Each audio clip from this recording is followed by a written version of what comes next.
What's up, y'all? Today I'm going to be showing you how to make Windows 10 look like Windows 7.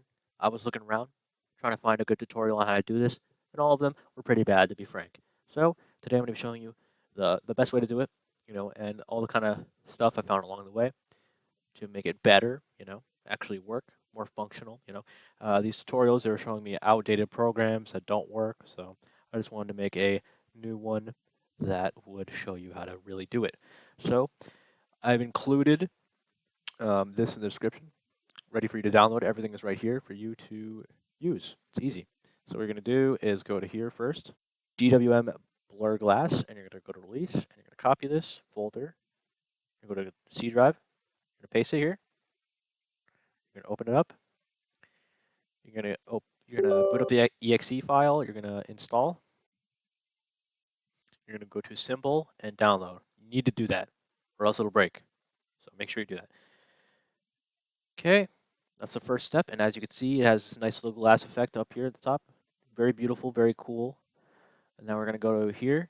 We're going to go to Windows Themes. We're going to go to Theme. We're going to go to Anniversary, and we're just going to copy all this shit. We're going to go to Windows, Resources, Themes, and just paste it in. Okay.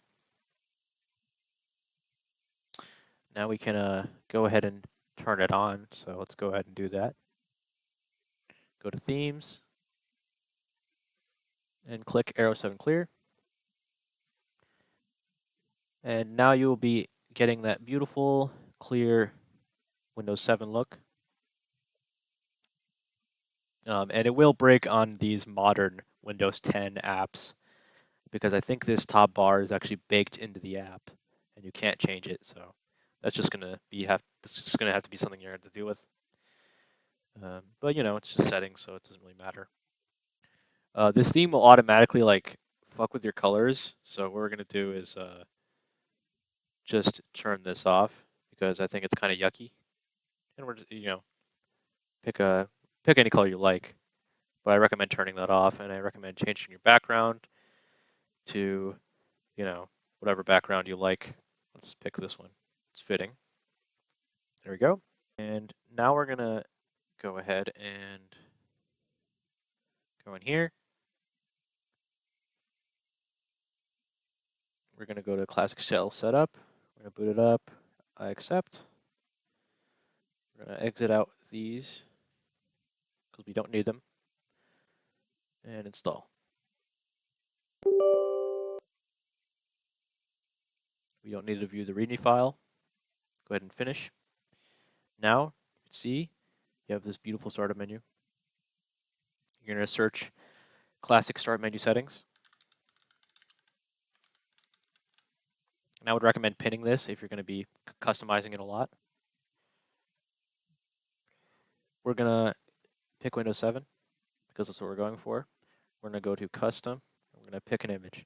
So you can either choose Fresh Start here, which is a slightly more modern way of doing it. And I think it looks pretty cool. That's why I've included it. But if you really do want the Windows 7 look, you can go ahead and put this one on. And you get the nice effect here. But I don't really like it, so we're going to go and use the Fresh Start one. You're going to go to Show All Settings. You're going to go to Skin first, actually, and make sure you hit this, because this is going to make the color not really look weird.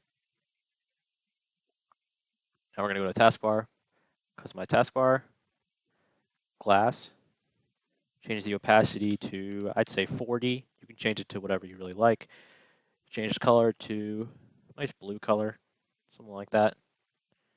And then we're going to click Taskbar Texture. So in the previous tutorials that I've watched, none of them went over this. They were just like, oh, this is the best you can get. You get this kind of glass look. And I wasn't really satisfied with it. And I went and did some research, and I found out that you can actually put a texture. So I made this texture myself.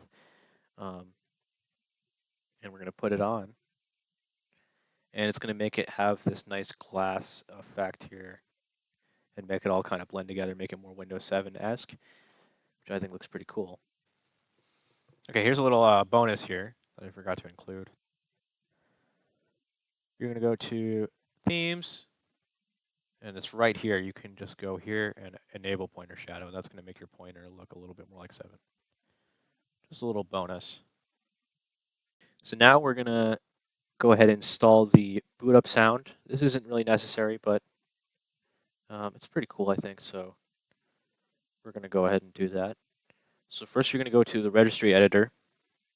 We don't need this. Get rid of the new search. Get out of here. You have a better search right here. I'm going to go to reg edit.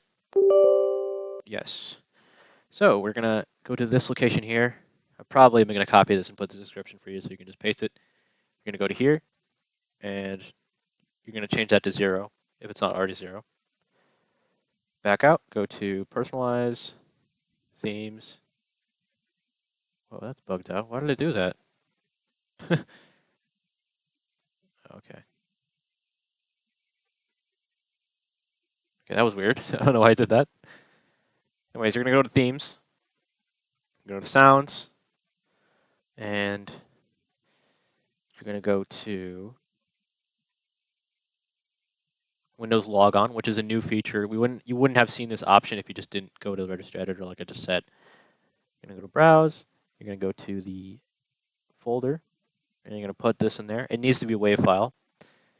So, yes, and we can hear that beautiful noise. Very nice. And then just click apply. And you can change any sounds you really like here, but this is the only one that I'm including so far. And there you go. So, you can go find the all the different sound effects if you like and change them out.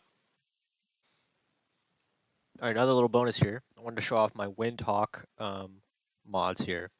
So Windhawk, you don't really need it. All these are pretty small little tweaks, but these are the ones I would recommend for this kind of Windows 7 kind of vibe we're going for. The clock, it is Windows 7, so that's how you get that clock. File extension is just something that I like. Thick frames fixes that, that some of the frames here will, be thinner and not really look nice. Let me just show you here. You can see there's an example here of what that would look like. So that actually helps a lot. And yeah, just wanted to show you that real quick. Let's go in here and just show off all this stuff. So we have the old new Explorer here, which will make the file browser here more like the Windows 7 one. And what we're going to want to do is hit these 3 boxes and then hit install. I already tried it out and I didn't personally like it, so I'm not going to be doing that. But this is what you would do if you are someone who actually used Windows 7 a lot and is more used to that. But since I've been using Windows 10 for so long, I'm more used to this browser, so I'm just going to stick with that. And you can go in here and install the Windows games if you are missing those Windows 7 games. Another thing I'd like to recommend for people, like this, for example, the Firefox. Let's just go and show off how you would do this. So we're going to go to the frutiger aero archive here. Amazing website, I recommend heavily. We're going to go to icons, and then you can go ahead and download any icon you like, really. So we're going to go down here, and we're going to download these, specifically various utilities, because they're Windows 7. Download. We're going to go to the file. We're going to go in here. Extract it. Now you have these nice little icons. So we're going to go to, this applies to any program, by the way. So if you can go and find a icon that you like, you can go to here. You're going to go over the app and hover over it. You're going to go to properties, and then you're going to change the icon. Browse. Go to wherever that download is. And this is like entirely subjective, you could really do whatever you like here. Apply.